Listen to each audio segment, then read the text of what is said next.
Mrs. Nilsson, a basic part of the adjustment programs of the Troika in the crisis countries is so-called labor market reform. What do they mean by this? Well, for us it means basically cutting wages. There have been a number of reforms, but I think cutting wages is a very dramatic one. They have also, well, it's been different in different countries. In Greece, I would say that they have even abolished the wage bargaining system, meaning that there is no real collective bargaining anymore between the trade unions and the employers, because the government has completely destroyed the system. So I would say that's even more than a reform. It's really destroying the system they have in Greece. In other countries, they have also interfered with the collective bargaining model they have. So they have, for example, made it much more difficult to extend collective bargaining agreements so that fewer workers are now covered by collective bargaining agreements than they used to be. In Portugal, for example, the number of workers being covered in the private sector is really low. I don't remember the figure, but I think if it was down from 1.5 million workers to 500,000 workers, something like that. So the changes are really drastic and they are very, very far-reaching.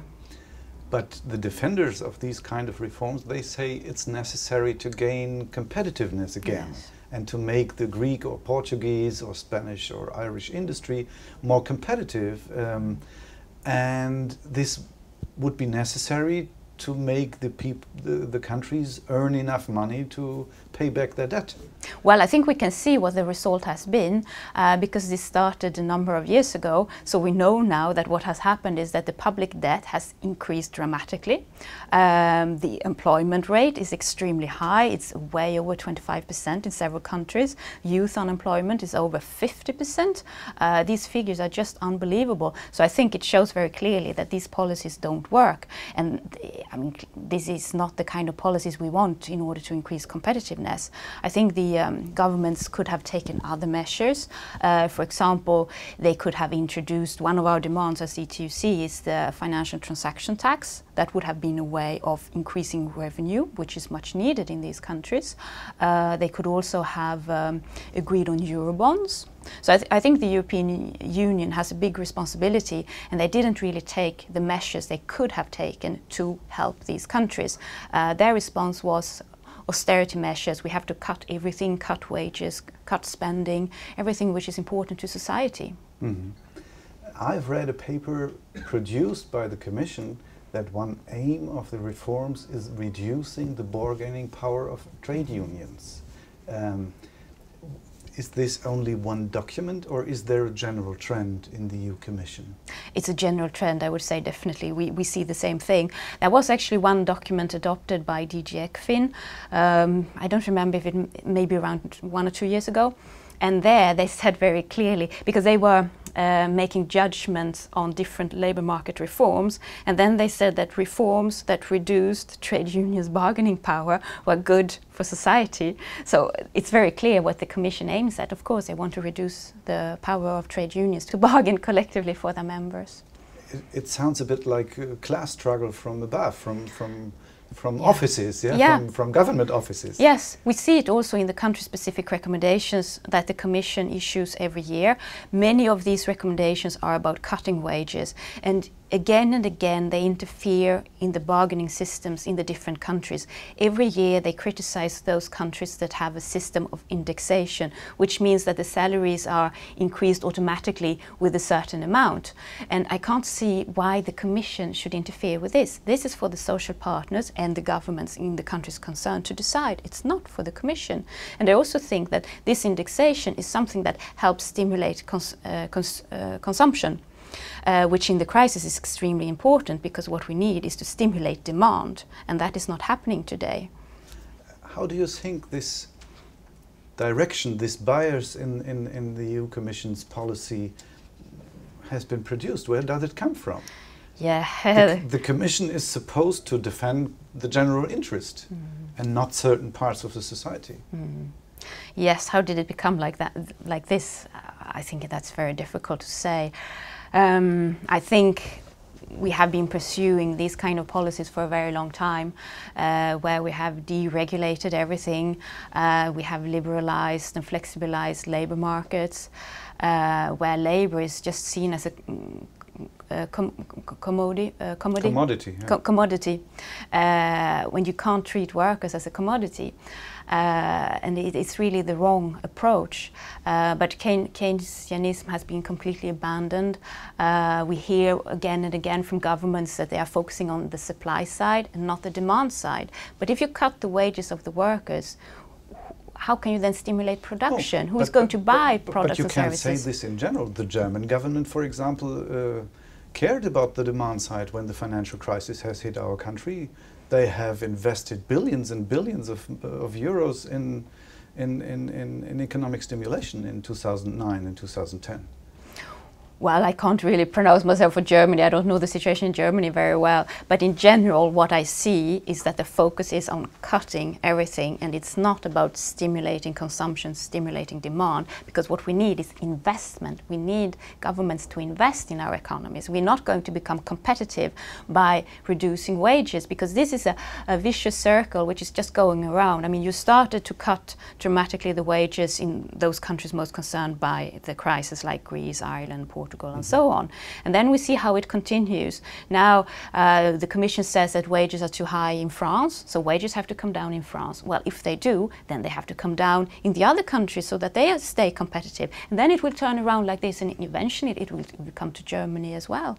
The Commission officials, when they are part of the Troika delegations, they interfere in labor market, wage finding, collective bargaining. According to the EU treaty, it's not their competence as far as I know. Yeah, exactly. How is it possible? That's the question we are asking as well. It shouldn't be possible, because the Commission is the guardian of the treaty, but the Commission is not taking its role seriously.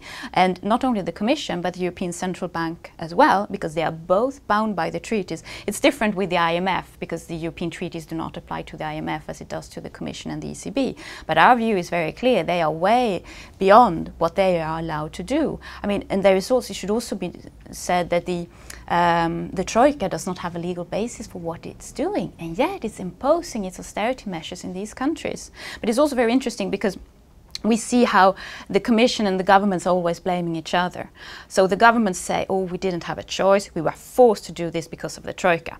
And the reply from the Troika, the Commission, is that, oh, but we didn't force them to do anything. We suggested measures, but in the end they decided upon them. They are the government, they are responsible. So they both deny their responsibility. Well, when we talked to the representative of the Eurogroup, Mr. Wieser, and asked him,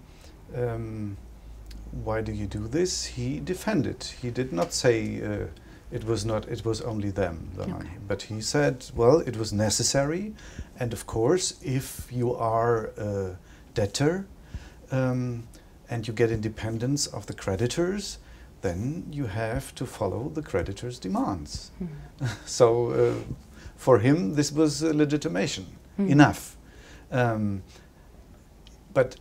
isn't there a point of truth in this argument that those governments who had made much too much debt, that they had to cut their expenditures, that there was no alternative? Well, we never said that the governments don't need to get their finances in order. Of course they have to. Of course you cannot run a budget deficit year after year and just seeing how public debt is becoming higher and higher. Of course that's not possible.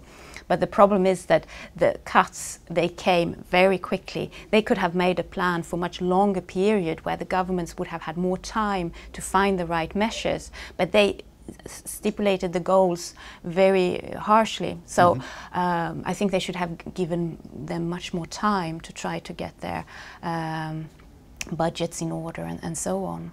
But I think it's also a bit sad that that EU has become something like a problem between creditors and what's the Debtors. word? Debtors, yes, exactly.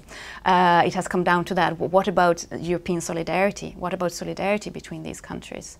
And I think that's very sad, because this started out as a positive project, and now we are into this trap. Mm-hmm. I have to return to this contradiction between what the Commission officials do as members of the Troika delegations and what they are supposed to do according to the European Treaty. Mm-hmm. What does it mean legally? Is it possible that the same person is member of the EU Commission and by this defending the treaty and obliged to defend the treaty, and is a representative of the creditors in the creditor countries of the Eurogroup, and by this doing something for which he has no competence according to the EU treaty? Is it possible to differentiate it as the same person in these two different roles? No, I would definitely say no.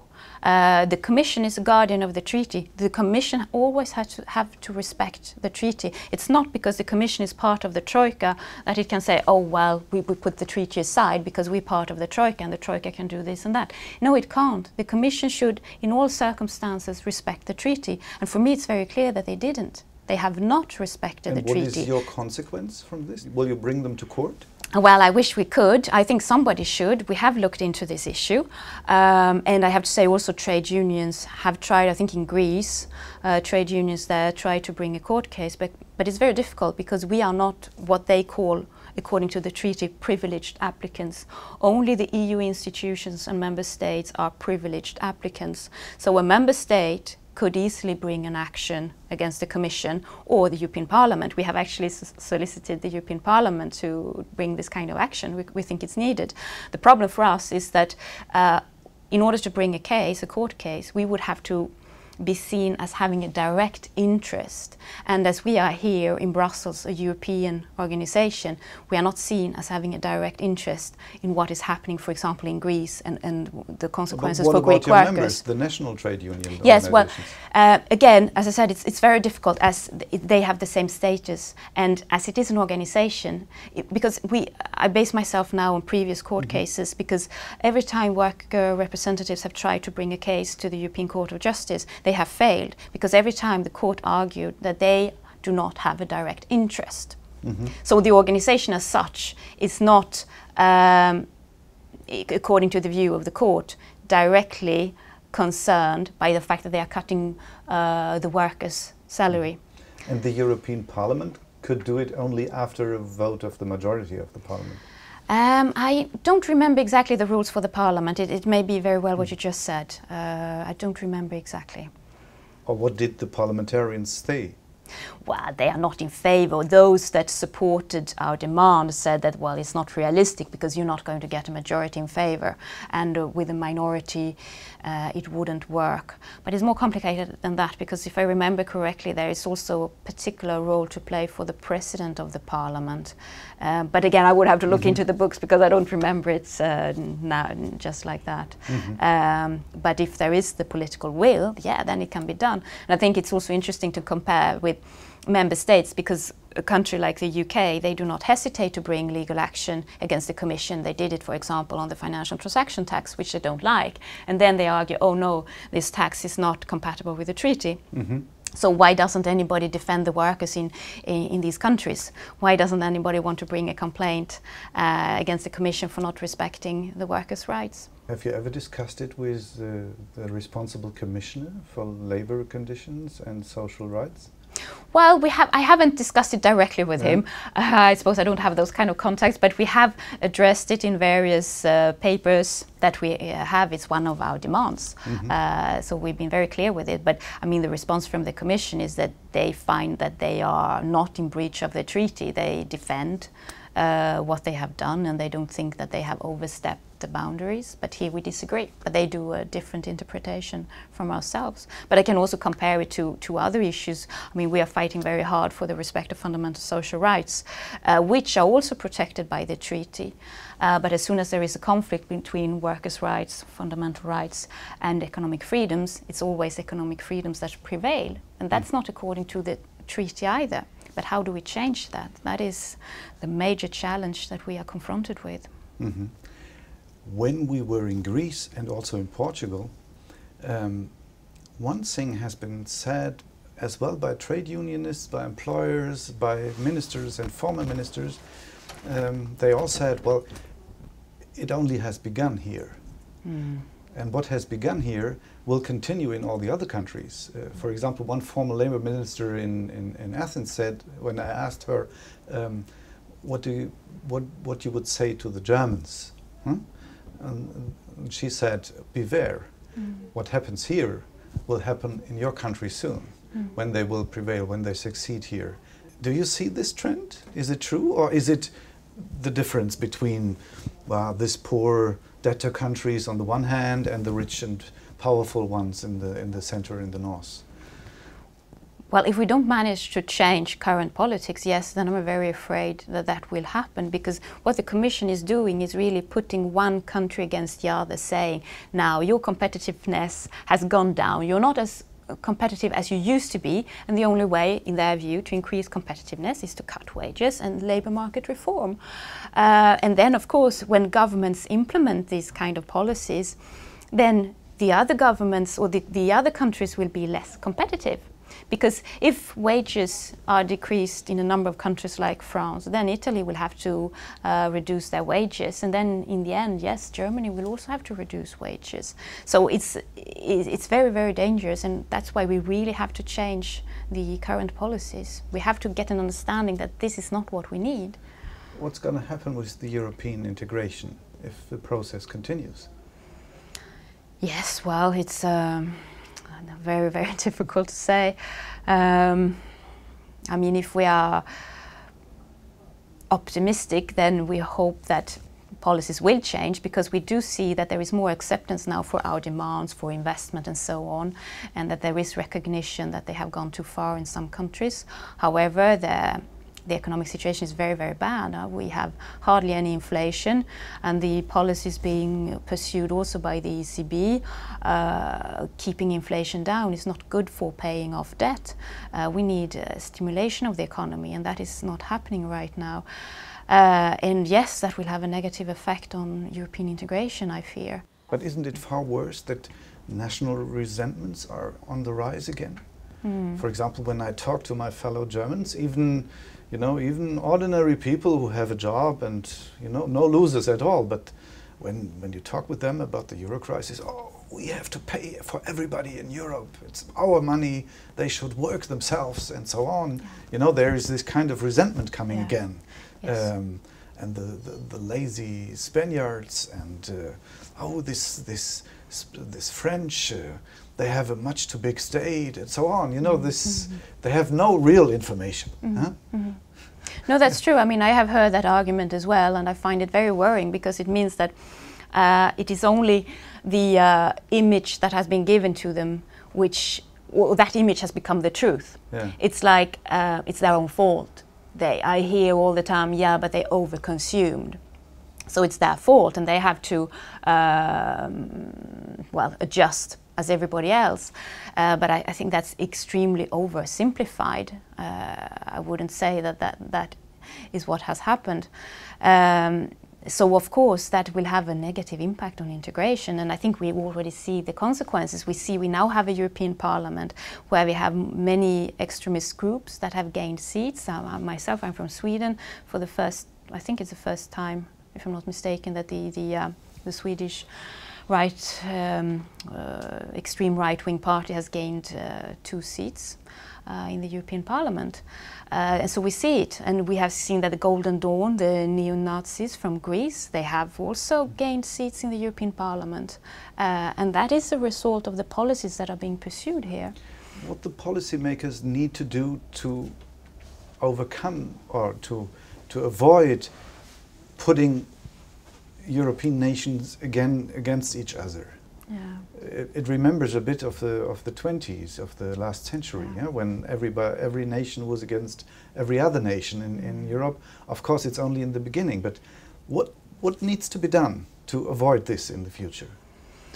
Yeah, that is such a difficult question. I mean, for example, if you look at the treaties which talk about social progress, the aim of the European Union is social progress, but there is no social progress. It's just deteriorating, it's getting worse and worse. And the politicians have to go back to their own words and start thinking about how they can achieve social progress. They can't just go on with these austerity measures. They have to realize that these policies are not working. And I think they need to revise the treaties. For example, the fiscal compact that was adopted a few years ago. I think the rules there are far too strict. They need to change the rules because the rules we have today, they don't give any flexibility for member states to conduct their own economic policies, because it's very, even if you have a different view and if you want to change economic policies, it's very difficult because the hands are tied through these different agreements, in particular the fiscal compact, and that they have to change. They have to change those agreements. Okay, thank you very much.